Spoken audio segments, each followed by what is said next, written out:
Everybody, get up on your feet. See the light in everybody's feet. Everybody, get up on your feet. See the light in everybody's feet. Let us be reminded of who we've come to be. We are love, we are one big family. Yeah, yeah, yeah, yeah. Hey, hey, hey, yeah, yeah. I'll sing that again, huh? Everybody, get up on your feet. See the light. Everybody, hey, everybody, get up on, say, hey, the light. Let us be reminded of who we've come to be. We are love, we are one big family. Hey, yeah, yeah, yeah. Hey, hey, hey, yeah, yeah. Let us make a joyful sound. Here we stand on holy ground. Let us make a joyful sound. Here we stand on holy ground. Let us make a joyful sound. Hey, hey, hey, hey. Everybody, get up on your feet. See the light in everybody you meet. Sing everybody, get up on your feet. Yeah.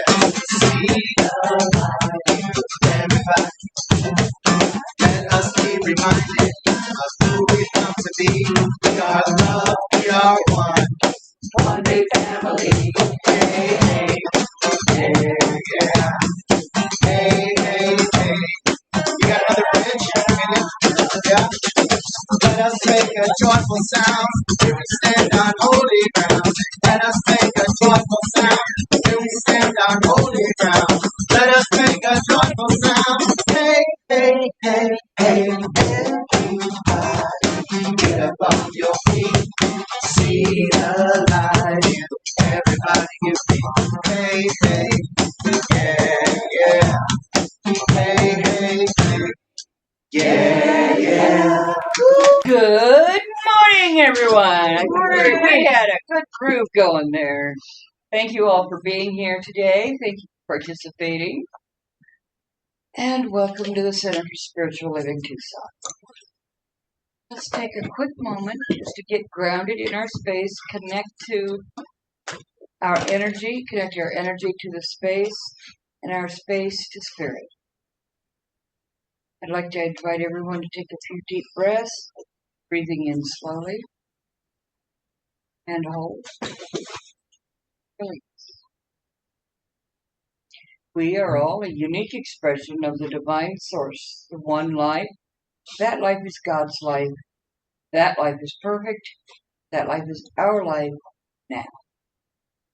If you are setting an intention to experience a happier life, more abundant living, you're in the right place. Know that wherever you are on your journey, you are welcome here. You are among friends. As many of you know, just before service, we had a 20-minute meditation. I think we had 4 or 5 people in there this morning, give or take. 4. All right. I hope you all have a copy of your bulletin. I'm going to give Maria hers back when I finish because I left mine back there. Because there are announcements there. There are some key things that may not be on there. There's reminders about the intention keepers and the return of Sunday lunch brunch and the LGBTQ plus group, plus friends, pardon me. One of the things that is not necessarily there and is going in the newsletter is the need for a special meeting, and I believe it is scheduled the 31st. That will, more information will be in the newsletter. We will go over why we need the meeting, but it needs to be members who have been members more than 60 days and have been regularly participating, and we need to know your emails if you haven't already given them to us. So I think that kind of hits all the must-haves. Now there's the want to. The reason to want to is because we have to determine our status. We cannot remain as we are according to corporate. So we must decide whether we're going to look for an interim minister or go teaching chapter route. We have special conditions that allow us to be teaching chapters, and I suspect the leaning is that direction, but I'm not here to influence anyone. There are differences, but it's not costing us. It just clarifies things for corporate so that they know whether to. I'm sorry, home office. I tend to think that way. I'm sorry. Too many years of stratification in my employment. But a home office wants to know whether they're sending us recommendations for interim ministers, whether we'll be posting I'm sorry, Sharon. Open pulpit? Open pulpit. Thank you. Or whether we're going to go the other route. We will have support either way. We just have to get it done. So letters will be going out, I think. Certainly email. Okay. So let's move on and wrap this up with our spiritual alternative, our mission statement. The Center for Spiritual Living Tucson is a spiritual alternative, an inclusive, vibrant spiritual community focusing on personal connections to our beliefs, principles, and practices of the science of mind.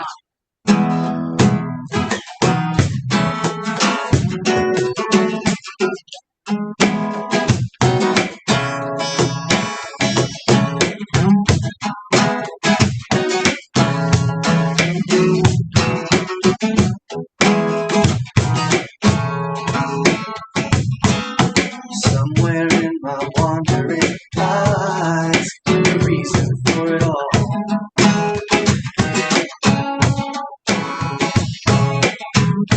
Yet it's a mystery we despise when learning gives its call.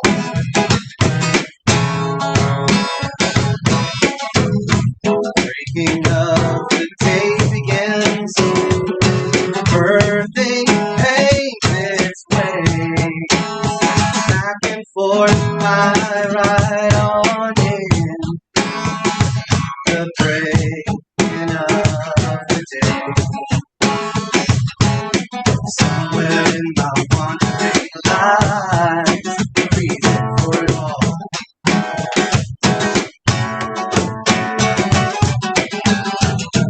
It's a mystery we despise when learning gives its all.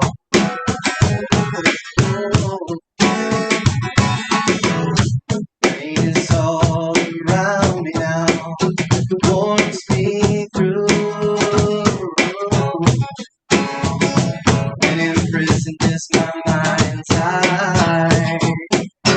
Birds fly, there's one, there's two. My wandering lies, the reason for it all.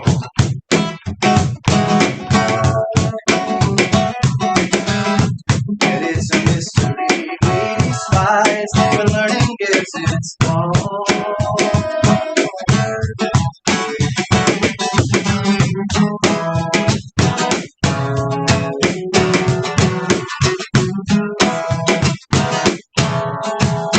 Learning gives its all.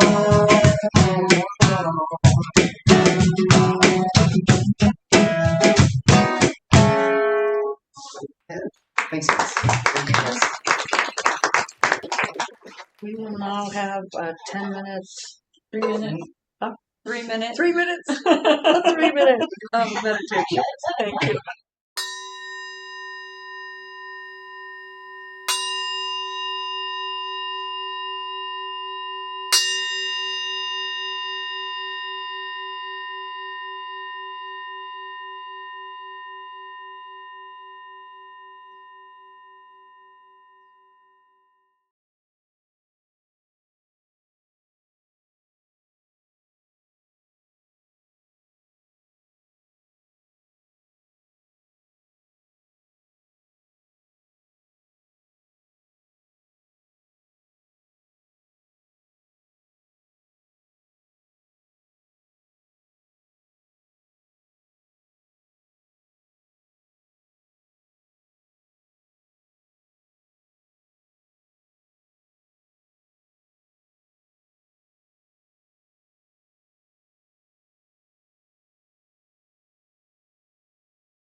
Will you join me in our invocation prayer?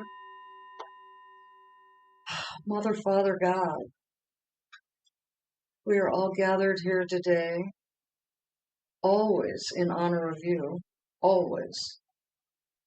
We know that you are the oneness, the wholeness, the allness, the infinite divine mind that is living and breathing and moving me and every one of us. So this prayer of invocation, I'm invoking the Spirit to be here with us today, to go through Sharon and absolutely through the musicians and bring us divine information that we need that helps us grow. I just know that we are always being guided. We have an inner being that is us. It's our spiritual side. So I know that each and every one of us works on getting in touch with that spiritual side of ourselves. That's why we come here on Sunday. This place definitely helps us, guides us, shows us how to get in touch with our spiritual side. So with gratitude, lots of gratitude, I release this prayer into the action of the law, and we all sing, so it is. So it is. So now I'm going to read the spiritual thought of the day. Each of us tends to think we see things as they are, that we are objective. No. It's not the case. We see the world not as it is, but as we are, or as we are conditioned to see it. When we open our mouths to describe what we see, we in effect describe and disagree with us. We immediately think something is wrong with them. The more aware we are of our basic paradigms, maps, or assumptions, and the extent to which we have been influenced by our experience, the more we can take responsibility for those paradigms, examine them, test them against reality, listen to others, and be open to their perceptions, thereby getting a larger picture and a far more objective view. That was the 7 Habits of Highly Effective People by Stephen Covey. In our affirmation, I'll read it and then we'll read it together. My awareness deepens as I open, reflective, and willing to learn. My awareness deepens as I am open, reflective, and willing to learn. Thank you.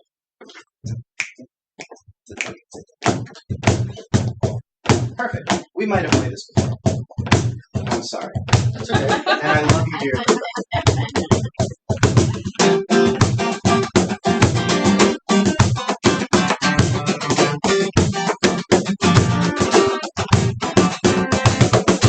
When tomorrow comes again, that's when I can't pretend I'm gonna live again. I'm gonna live again.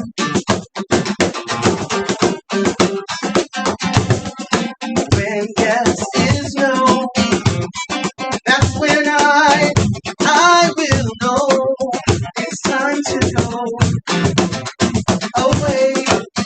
Time to go away. Yeah, I will not be ashamed.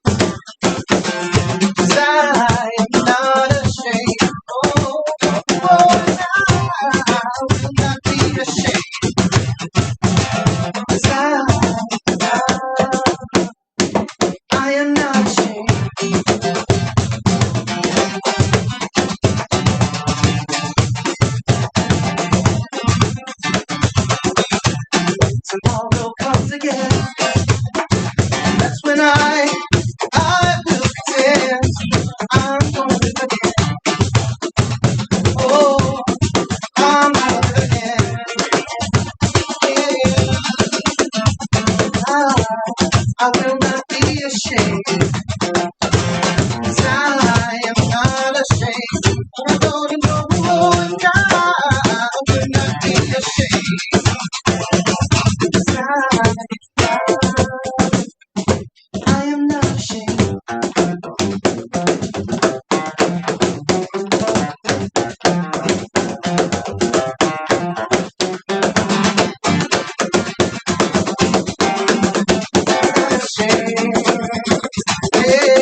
Good morning, everyone. Good morning. Happy Mother's Day. And whether you're a pet mom, a people mom, skip that altogether this lifetime, you're in a male body, we all have mothers, right? And some of you, many of you know my mom passed on April 30th. And holding grief and relief, I'm doing well. But this morning, before we dive into our topic of the day, I wanted to share something. Many of you are familiar with Khalil Gibran and the Prophet. Not reading from this today. We'll put him over there. But in the theme of he writes different poems on different topics, and one of them is on children. And when I was in the Santa Rosa Choir, there's a musical version of On Children that we sang. But what I'm going to read is Speak to Us, O Parents, which was written by Reverend Dr. Kathy Ann Lewis, and she's currently with one of the centers in Washington State. And she says it's inspired by Khalil Gibran's Prophet on Children. Your parents are not your parents. They are the channels through which life recreated itself. You came through them, but not from them. And though they may still be with you, you do not belong to them. You may receive their love, but not their thoughts, for their thoughts are from their time. New thoughts must be generated from you now, for this time and place. For your life does not go backwards or become trapped in yesterday. You are the product of generations upon generations of time, longing to give their children a better life than they have. You have done nothing by yourself, even if it may have seemed so. For the prayers and petitions of millions of mothers crying out to the infinite to bless and protect their children have been heaped upon you. And the pride and faith of millions of fathers in their offspring continue to inspire you at a deep cellular level. Don't let their prayers and faith be in vain. Receive with humble acceptance the blessings of the ancients, and then be sure to pass it on.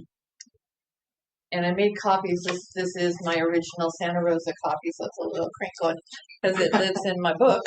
Probably can't find the right spot at the moment, so we'll stick it back here. But I did make some photocopies back there if you wanted a copy of that. Yeah.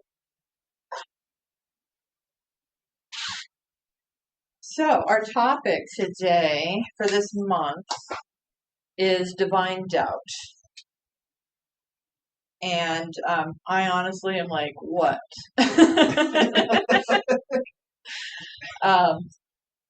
And this week is debuting doubt. And when the creators of these themes, different ministers and practitioners were a team, and when they were creating them, one of the things they did is they kind of set them up as individual interior. So last week, Reverend Lee looked at the doubt on an individual level, on a self-reflective level.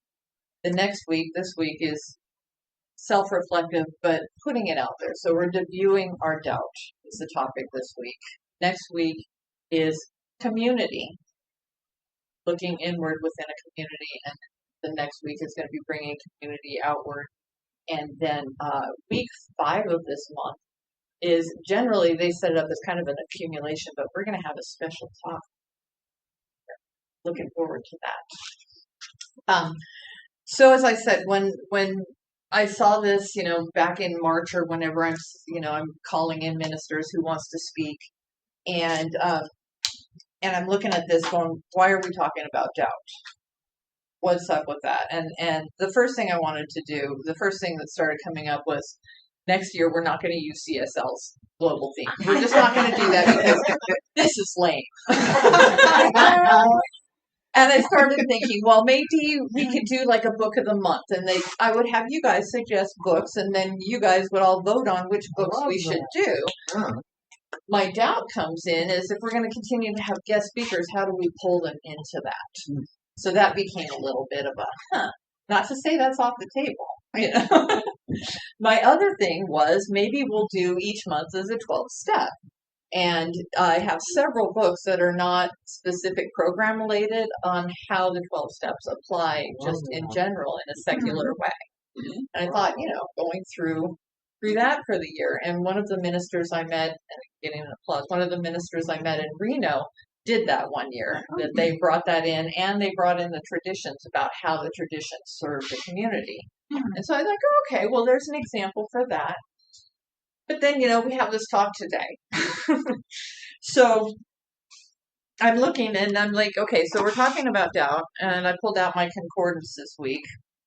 And Ernest Holmes mentions in The Science of Mind, the word doubt is listed 20 times, and doubts with an S is 5 times. So a total of 25 times, and I looked, and they are all about how we have to get rid of doubt. Eliminate doubt. Spiritual mind treatment will remove the doubt. We have to have faith. We have to have certainty. Not certainty, but we have to know the truth, right? So I'm like looking for stuff in the Science of Mind book to support divine doubt. And there's nothing. So why are we talking about this? Ernest Holmes says we have to have certainty in our spiritual work. And our spiritual mind treatment moves us from doubt to knowing. And then we're reminded that the opposite of faith is not doubt. The opposite of faith is actually certainty. Faith, we're trusting in something that we don't know. We don't have certainty about it. And so we have to have faith. So the opposite of that is certainty. And certainty closes us off. There's no room to grow in certainty because we know something. We are certain about it. So there's no room for magic or mystery or a new idea to come in. And so that's where, for me, we're moving from doubt into a space of knowing. Well, I know this, and I know this today, but that doesn't preclude me from knowing something entirely different tomorrow. How long did people think the world was flat? And then, that the sun revolved around the earth. And then science comes along and we have a new knowing. So that knowing gives us that space. And I was online last week, and Reverend Lee, I loved his talk, talked about doubt and that individual inner looking at that. And he said that the sacred doorway is curiosity, that certainty closes our mind to something bigger, and that doubt invites us into a question about what we think we know. What song should we play? Don't ask me. It's on the agenda. It's on the agenda. This is what we're supposed to do. Are we certain about that? Or is that just, that's our guide, but we can move into something else? Doubt invites us into the question. And I also like that he said that a held debt, doubt, held debt also results in fear. But held doubt also hardens into fear. I really liked when he said that. If we don't explore and share our doubts, they spin into worry. And then worry becomes fear. And then fear becomes paralyzed. I am now paralyzed and I cannot move out of this situation because now I've moved into the certainty that this made up thing is going to happen. But if we share those doubts, we also have fear around that. And he brought that up too. And I was a little bit afraid that he was going to step all over this week's topic, even though I had no idea what I was going to say until yesterday. But he touched on, will I be loved? Will you accept me? Will you judge me? Will I be rejected? Because I don't have the answers. That's big. So our contemplative questions this week that CSL provided us is, what would happen if I debuted my doubting self the way I share my confident self? How might my life and my relationships change? And of course, with debut, I'm like, what do I do with that? And all that comes to mind is like Sweet 16 and quinceañeras and, coming out parties. And how many of you are familiar with the show Bridgerton on Netflix? A few of you. Which one? Bridgerton. Oh, yes. Oh, yeah, Bridgerton. So Bridgerton is set in, I don't know, costume era. 1890. Is that really one? Yeah, 1880. Okay. 1900. Turn of the century. It's completely fictional.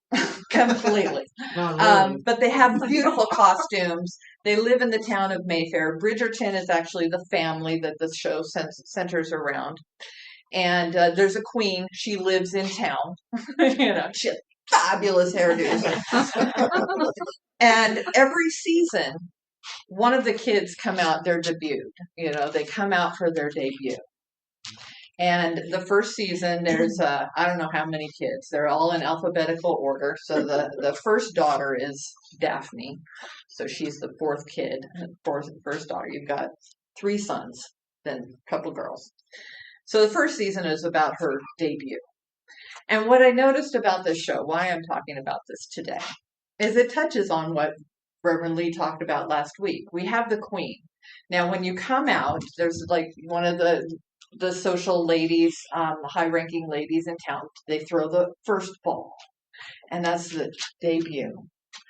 And the daughters come out, and the queen picks her diamond. Even before the ball, all the girls are paraded before the queen, and the queen picks the diamond. And so we're picking, we're all ready. One is set aside. They're special. Then we have the men. The men are all looking at these women, right? The men are choosing. They're judging. They're like, okay, which one is, beautiful? Which one is accomplished? Which one is going to be my possession? Of course, in Bridgerton, it's very, idealized, and everybody, the Bridgerton mom, she's a widow, and she married for love, and so she wants all her children to also marry for love. But there are the arranged marriages. There's the women, okay? All the girls that come out that season, we're all in competition for the best guy, right? All in competition. So, like, who's the most eligible man? Who's the most handsome? Who's got money? Who's got prestige and family? So all the women are in competition. This is all part of bringing us out into the world. And then, of course, there's the family and fulfilling the expectations.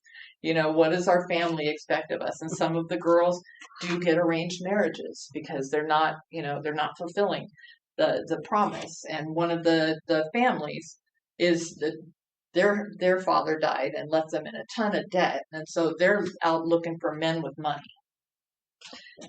I'm throwing in Eloise, the second daughter, because she's opting out of all of this. She just doesn't want anything to do with it. She's intellectual. She wants to explore the world. She doesn't want to just fit into the programming.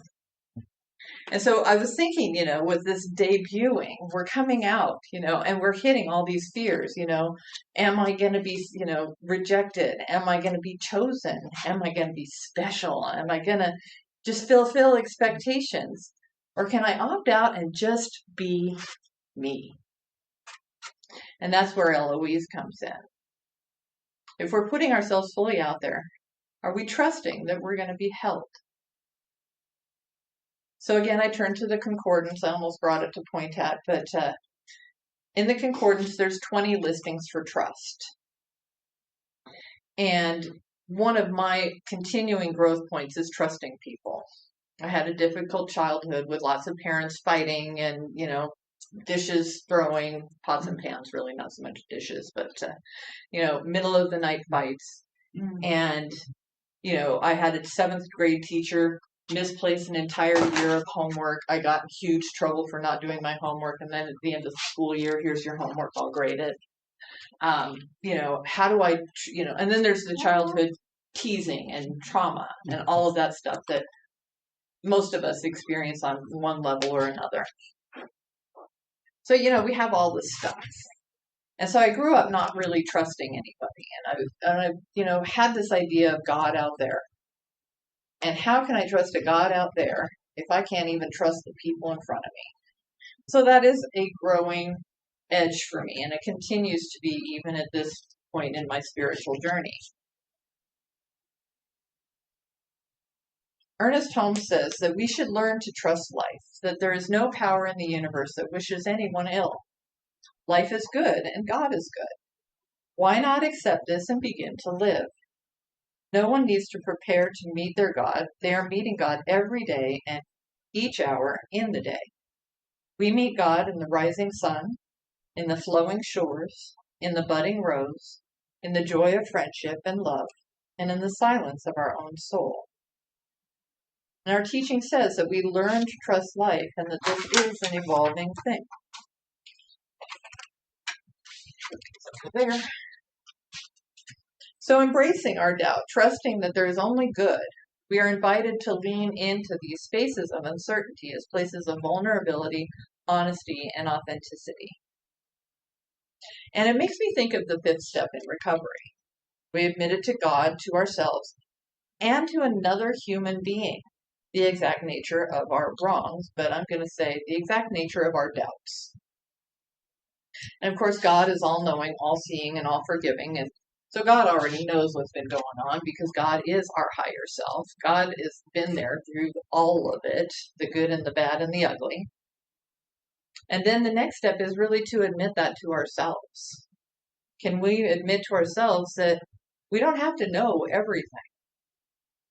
Can we allow ourselves to be vulnerable and release the illusion of control? And then others. God expresses itself as us, through us as us. And I'm reminded the story of doubting Thomas, and it's told in John 20, chapter 20, verses 24 through 29. And essentially, I'm not reading it, essentially Jesus is he's risen, he's died, he's visited his friends, his followers, disciples. But on the last visit, one of the disciples, Thomas, wasn't there.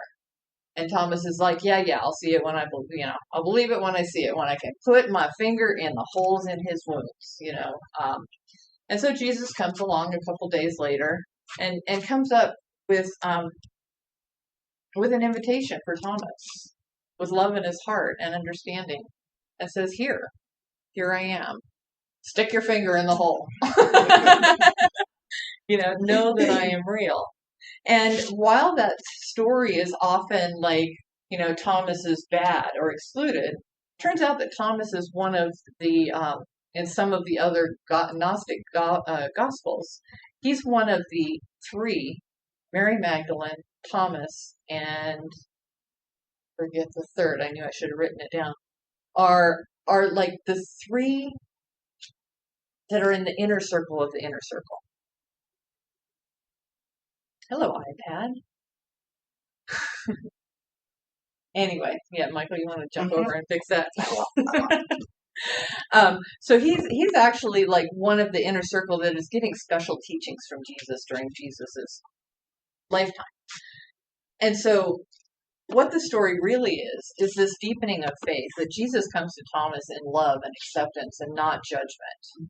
That in that admission, to his friends and to his teacher, that I don't believe it till I see it. That actually deepened his faith and strengthened his message to the world.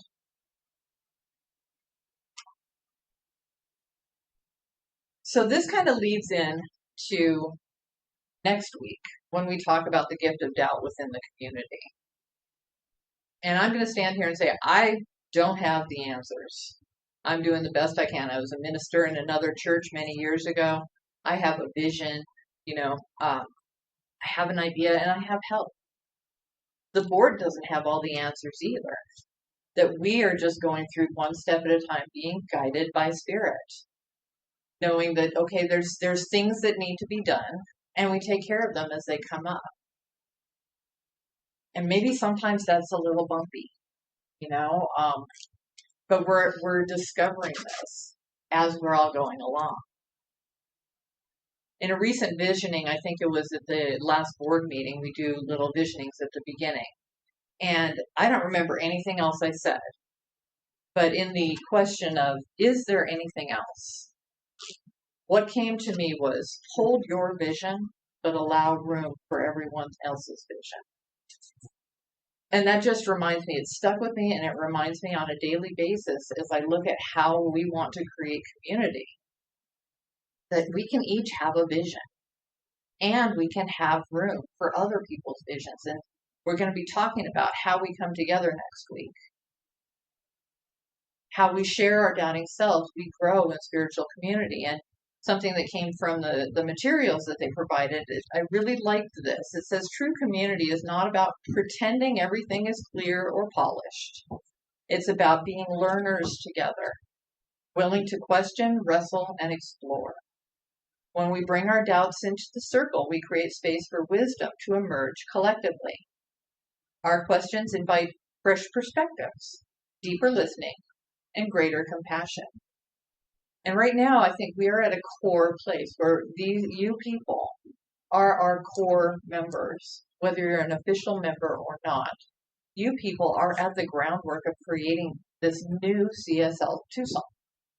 And so all of your opinions and thoughts are valued.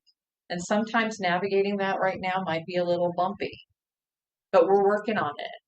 And, I had an email, the board had an email for one of our new members, and they expressed some concerns. And what I got out of the list of concerns was we need to do better at listening and involving and including, and not just, okay, what's in front of us, because we all have jobs, right? We all have other jobs, and we're doing this because we love our center. So our invitation this week, actually, okay, I'm good. Then I'll wrap up. I have a deck of oracle cards. I have many decks of oracle cards. This particular one is called the Dreamweaver's Oracle, Colette Baron Reed. And the card I picked this morning is All the Willows Know Your Name. And the essential meaning is being witnessed and seen by another, being understood, the flexibility of healthy relationships and interdependence.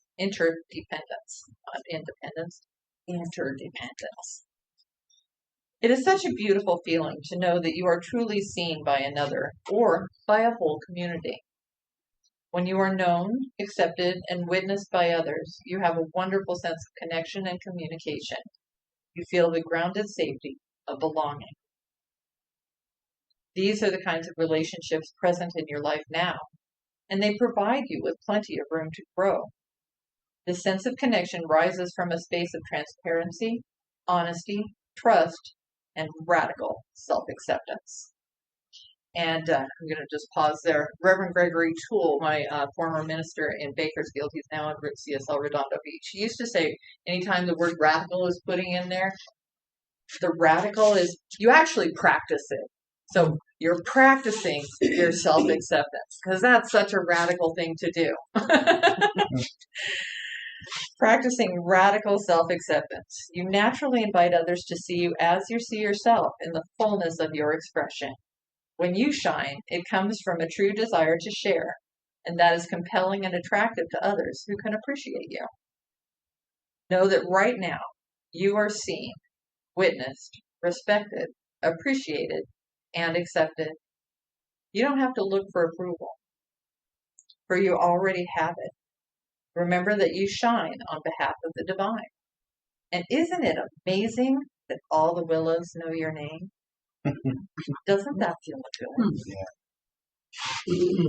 Yeah.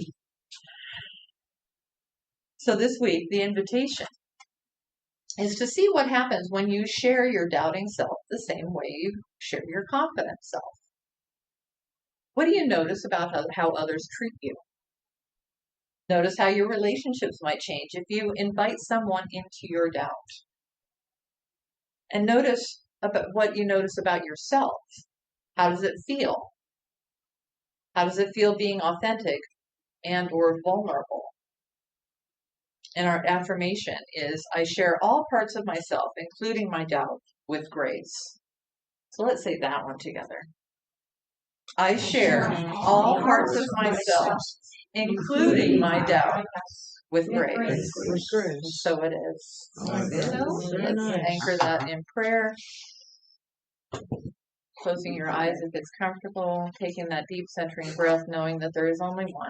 one divine expression of life itself. It expresses itself in, as, and through all of creation, through each and every breath. I know that I breathe this breath. I know that every tree breathes that breath. I know that the rocks and the earth breathe that breath. The Spirit is the inhale and it is the exhale. It is in the giving and in the receiving. And I know that this whole entire world, this planet, this universe is in divine balance. And so as I recognize and know this balance in the universe, I recognize and know this balance as myself. And as I recognize it in me, I see it in you. I know that we are each this beautiful expression of this wholeness, this beautiful expression of diversity that it's just so delicious. That each of us bring our own unique talents, experience, and ideas into the room, into the collective consciousness, knowing that for our center, for the state, for the country, for the world, that we are connected to all of those. All of us are all uplifting. We are shining our light. We are allowing our love to flow out into the world, and we are allowing ourselves to walk in this world tenderly and gracefully. And I'm grateful for this knowing. I'm grateful for this community. It's from this gratitude that I know that everything is unfolding beautifully and perfectly in the mind of God. And so I release this word into the law, into the love that is life. We release it knowing it is so, and so it is. So it is.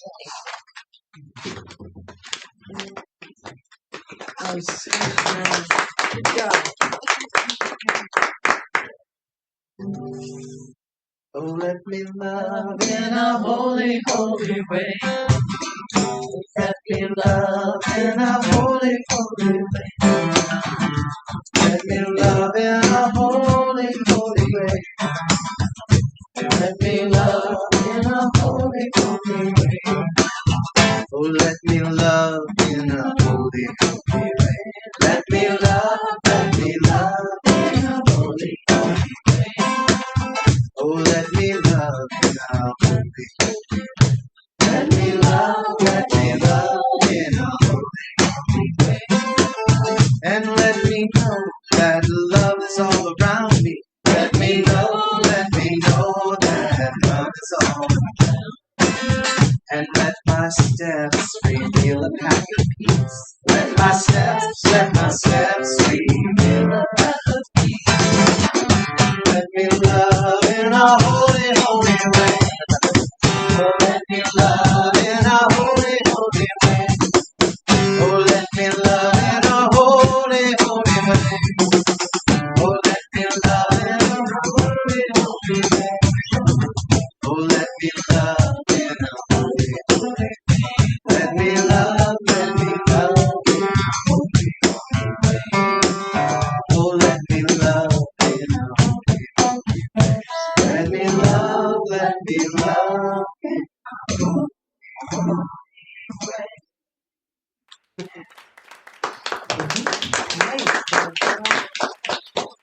So thank you all for choosing to be here this morning. We value each and every one of you. Let's say hi to each other. Just good morning. Sounds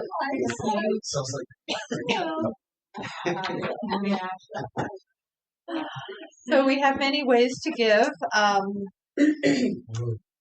We have our basket in the back for your cash and checks. We have online through PayPal, Zelle, and links to our website. We have text to tithe at 616-800-8252. We do have a mailing address at 911 South Craycroft. There are many ways to financially give and support your center because we pay for the room and we got some bills and to grow we just appreciate everything that you do financially, your time and your talents, and and have a beautiful Mother's Day however you celebrate that, and let's affirm our good with our affirmation. Divine love as me blesses and multiplies all that I am, all that I give, and all that I receive. I am prosperous now. So it is. So it is. Stand up, please. Let's get the blood flowing, get that circulation going. All right, and release and let go. I release and I let go. I let the Spirit of my life, and my heart is open wide. Yes, I'm only here for God. No more struggles, no more strife. With my faith I see the light, and I am free in the Spirit. Yes, I'm only here for God. I release and I let go. I let the Spirit run my life, and my heart is open wide. Yes, I'm only here for God. No more struggles, no more strife. Hey, with my faith I see the light. I'm free in the Spirit. Yes, I'm only here for God. I am free in the Spirit. Yes, I'm only here for God.